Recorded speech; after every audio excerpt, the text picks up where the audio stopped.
তুমি তোমার আম্মা আসছে নাকি? হ্যাঁ, রুমে আছে। কই খেতে ডাকলে না যে? পরে খাবে। কেন? আসলে আম্মু একটু ভীতু টাইপের, বুঝছো? আম্মু খুন খারাপি খুবই ভয় পায়। তার মধ্যে তো ভাইয়া আবার খুনের আসামি। তাই আম্মু একটু ভয় পাচ্ছে আর কি। ও আচ্ছা আচ্ছা আচ্ছা। মানে উনি একটু ভীতু, মানে খুনি মানুষ দেখলে ভয় টয় পায় না। এটা ভালো, এটা খুবই ভালো যে ভয় পাচ্ছে দেখে আসলে ওই যে যাকে দেখলে ভয়টা পাবে তার সামনে আসতেছে না।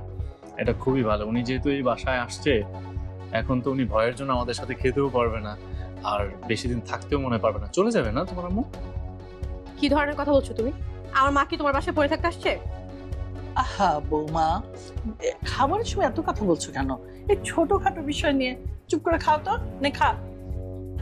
ভাইয়া, তোমাকে মাছের মাথাটা দিচ্ছি না।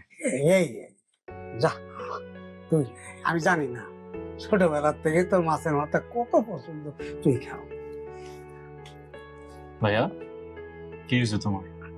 কেন? ভুলে গেছো? হ্যাঁ, ছোটবেলায় প্রত্যেকদিন তুমি মাছের মাথাটা আমাকে দিতে, ভালো ভালো যত খাবার আছে সবকিছু লুকিয়ে লুকিয়ে আমাকে খাওয়াতে। ভুলে গেছো তাই না?